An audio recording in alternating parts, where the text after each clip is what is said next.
going, everybody? This is Drabo. Hope you're having another great day, and welcome back to another video. Alright, today is going to be the start of a brand new video game series here on my channel. This is going to be completely different to bad game reviews. I've already discussed this quite a bit, but I'm finally debuting it today. It is called Gaming Revisits. In this series, I'm going to be talking about all the games that I currently have in my collection that aren't necessarily that bad, but are really interesting to look at in context to, their overall history. I felt like I would take a look at all the games that I have, look at the ones that I've really enjoyed playing, and then talk a little bit about why this game is either that good or maybe could be a little bit better. So this is a brand new series that I'm talking about in regards to some of my favorite games that I have in this collection. And for my very first episode, I'm going to be reviewing Medal of Honor Rising Sun. This was a game that was released all the way back in 2003 by EA Los Angeles. Now, this is the fourth console game from the Medal of Honor franchise. However, it's the fifth one overall. In fact, the previous one was almost very similar to this, which is Medal of Honor Frontline. And this game wasn't viewed all that positively, unfortunately, for a lot of reasons. But for some reason, I feel like that it's a lot better than what many people say it is. And I'll tell you a little bit about that in a little bit. So the overall story starts in Pearl Harbor in December 7th, 1941. Obviously, we all know the major attack that takes place. You play as Joe Griffin, who is a member of the Marines, and you're basically under command of Jack Walton. And during the attack, you have to get all the way to the top of the USS California, shoot down the Japanese before ultimately getting on a PT boat and saving as many ships as you possibly can. And of course, obviously, we all know the destruction from that day is still very infamous to this day. It's probably one of the worst days in US history, and the moment that led us into World War II. The game also takes you through a whole bunch of other places in the Pacific. You first go to the Philippines, where you briefly play alongside your brother Donnie, where unfortunately he gets captured by the Japanese by the very end of the mission. You also go to Guadalcanal for a couple of missions where you try to capture an island there, and then ultimately you also try to save a couple of members that went missing as well. But then after that, you get transferred over to the OSS, which is the Office of Strategic Strategies. Now, this department was a very central focus in regards to the early Medal of Honor games, and once again plays a focus here in Rising Sun. However, this time rather late in the game. You get to play alongside Brahmi and Tanaka, starting out in Singapore, and then you go all the way out to places like Thailand, and ultimately a castle where there's a lot of gold that takes place. And then at the very end of the game, you end up going on a super carrier where you ultimately try to get some gold out there and ultimately try to sink the ship, so that way the gold does not make it over to the Japanese emperor that plays as the villain of the game. And there's a lot that happens at the very end of the game. Obviously, you end up discovering your brother Donnie, who is captured by that main antagonist, and ultimately you get off the ship, the super carrier explodes, and basically that's the very end of the game right there. It basically starts from the beginning in Pearl Harbor all the way to the very end over at that super carrier, and it was just full chaos all the way to the very end. Now, I know this game isn't as well reviewed as the first three games of the Medal of Honor franchise, and there's probably a few reasons why that's probably true, but in my opinion, not only is this one of the best games in the World War II scene, but in my opinion, I think it's my overall favorite Medal of Honor game. I definitely feel like that is a lot better than what many people really think about this game. And really, the story is probably one of the many reasons why. I know a lot of people said they had a lot of problems with it, but in my opinion, I think it's really that good. The thing is, with Medal of Honor Frontline, the previous game, obviously you're going on a bunch of secret missions, obviously, but there are times where, you're really just getting into it, and then sometimes where it just feels a little bit dull, like normal combat and all that stuff. In this game, the action starts right away in Pearl Harbor, and it just continues straight through all the way to the end of the game. I mean, you're on a PT boat sinking down Japanese planes at the very beginning of the game. Then you're literally raiding Guadalcanal and really getting swarmed by a whole bunch of Japanese soldiers. And then really at times you're also going undercover in Singapore as well. You're uncovering gold in Thailand and Burma. And really it's just all the action at the very end of the game at the super carrier. Really,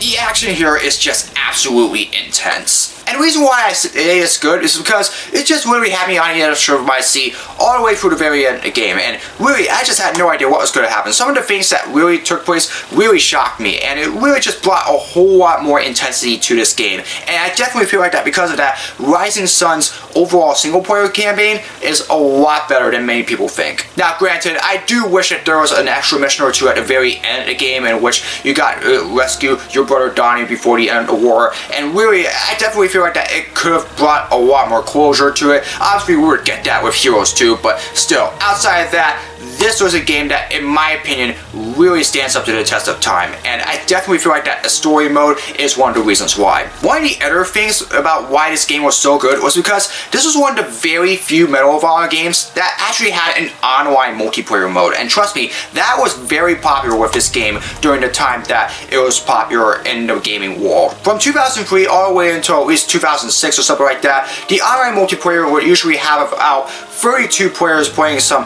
online combat. Obviously, there were a lot of missions, obviously, a lot of capture the flag, and a whole bunch of other mini games. Obviously, it's probably one of the very few times that EA Los Angeles and EA Games overall really got serious in regards to the multiplayer mode with the Medal of Honor franchise. In fact, Call of Duty did this literally all the time. This was one of the few times that they actually did it. I mean, the first time they really attempted this was with Allied Assault, and that was extremely popular. After this game, the only other time that we really see them get serious on the online multiplayer stuff would be with the final two Medal of Honor games that were released in 2010 and 2012. And so I definitely feel like that's one of the Medal of Honor franchise's biggest failures, is that they didn't really utilize the online multiplayer mode a lot more. Now, granted, I never played the online multiplayer. In fact, really, even though I got this game back in 2018, you know, the servers on it are basically dead as is, so I would never really be able to find out anyways how good it was. But still, it was a very popular component during the time that this game was out, and really one of the very few times that the multiplayer mode really got a central focus with the Medal of Honor franchise. The soundtrack as well is definitely very good as well. In fact, most of the time there was a lot of really great songs that were playing in the background during some of the most intense moments of the game, and really that's just another one of the reasons why I think the story mode was really so good. For example, when you're in the jungle in Guadalcanal, most of the time there usually be a whole lot of that, you know, bum bum bum bum bum bum bum levels kind of sound. Obviously that really plays very well into it, especially during the middle portions of it when you're in that one-on-one combat situation, obviously. And then there were times, like for example, where there's a lot of action in regards to the Pistol Pete mission. Obviously the soundtrack will get a lot more dramatic there, and ultimately even when you're in undercover missions, like for example in Singapore and at least parts of Burma as well, you know, obviously there would be a lot more downbeat, and then once the action picks up, it really just continues all the way from there. In the previous game with Frontline, the thing is that it usually just has one song through a mission and it just goes all the way through to the very end. Sometimes that just doesn't really seem to go well with the overall feeling of the game, even if it really was that good. Here, it's just full-blown drama all the way to the end, and I have to feel like that the orchestral score in this soundtrack is just really what makes this game stand out compared to most of the other Medal of Honor games early on. I definitely enjoyed it. I feel like that Christopher Lenz really did a good job with the score. Obviously, we all know Michael Giacchino was previously the composer for the first three Medal of Honor games. Lenz would take over for this one, and for this one, I think that he really played this with pretty good effect, and I really did enjoy hearing the soundtrack during the most intense missions of that game. Then there's the graphics. I definitely feel like that with this game, it definitely utilizes them very well, especially during the cutscenes and during the overall missions. In fact, I feel like this was really the first time overall that the Medal of Honor series really got it right with all the cutscenes. I mean, granted, with the PlayStation 1 games that you had with the Medal of Honor franchise, obviously, you know, the graphics are a little bit outdated nowadays, but still, at least they stood up to the test of time pretty well during that time. The Frontline game, I definitely feel like that there were some things in regards to the graphics that I feel like that they could have done a little bit better with. Here, I definitely feel like that they really perfected it overall, and I feel like that throughout the entire way, it definitely brought a lot of real feeling in regards to the game outright. Now, granted, this was probably the one and only time that I really saw this do very well. You know, in the next game, in European Assault, the graphics looked a little bit off and clunky at times, and then this really transferred over into Vanguard, and then obviously things wouldn't finally improve again until Medal of Honor Airborne, and then the final two Medal of Honor games, obviously. But still, at least for the time being, Rising Sun, I definitely feel like that overall, when you look at the graphics, it stood up very well for this particular game, and I definitely enjoyed seeing how well they looked. Now, one of the the major disappointments that I really want to make here is that obviously there was a sequel planned for this game. Now, this was a game in which you played as Joe Griffin. In the sequel, you would have played as Donnie Griffin, which of course was Joe's brother, the brother that was captured during the assault on the Philippines, in which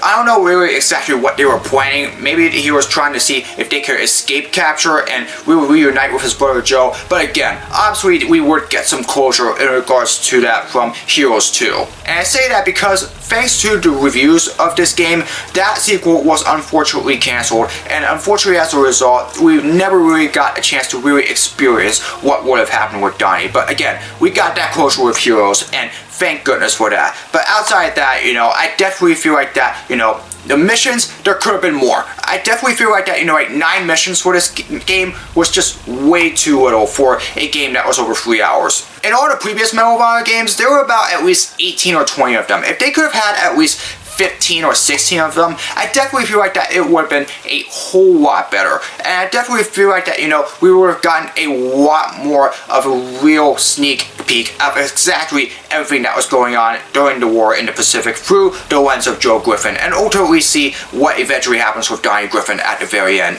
in our very own eyes. I definitely feel like that was one of the major flaws in regards to this game. And then there were times obviously where, in some of the most intense games, it was really hard to really utilize most of the weapons that you have. Unfortunately, because of some of the controls that you have in this game, sometimes you really have to toggle around just to try to find the appropriate weapon that you want. You had that same exact problem with Frontline as well. And I definitely thought that, they would have been able to fix that. Unfortunately, that problem did still exist there. I mean, at one point, you really tried to go to get a machine gun, and unfortunately you end up pulling out a grenade instead of going back to the other weapon that you previously had. You would have to use another button on your remote control just to be able to get the weapon that you really would have wanted. They do fix this issue with European Assault, thankfully, so obviously this will be the last time that you would have this issue, but I definitely feel like that was another missed opportunity there. But otherwise, I definitely feel like that Medal of Honor Rising Sun holds up very well compared to most of the other games in the Medal of Honor franchise, and I definitely feel like that this game is a lot better than most people think.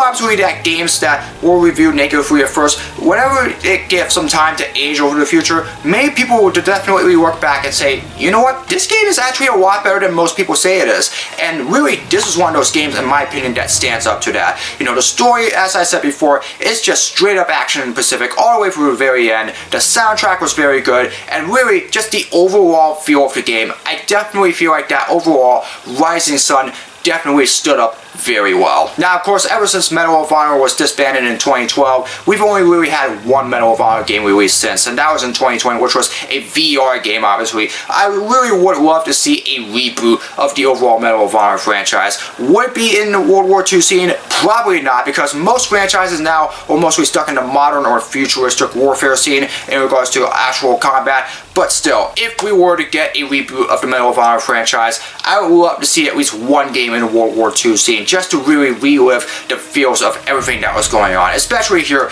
in the Pacific, or maybe sometimes in the European front, because obviously those were when the Medal of Honor franchise was at its best. It was a franchise that forever revolutionized the World War II scene in video gaming. Obviously, it brought a lot of great franchises in the future, like Call of Duty, Brothers in Arms, and all that stuff. And while this was the one time in which the Pacific world would end up in a console game for the Medal of Honor franchise, I definitely feel like that this game was very, very good from my view. And that's why I felt like I wanted to revisit this game, because I really felt like that Medal of Honor Rising Sun was overall a much better game than many people think. So that's my view on Medal of Honor Rising Sun. Again, this is a brand new series that I'm starting today, so I would really like to hear from you. What do you think? Do you agree with me that you think Medal of Honor Rising Sun is a better game than you think? And also, what are some other games that I have in my collection that you would like for me to review? Feel free to let me know down in the comments below. I'll take a look at those, and I'll see if I can do a review on them at some point. Either a revisit or a bad game review.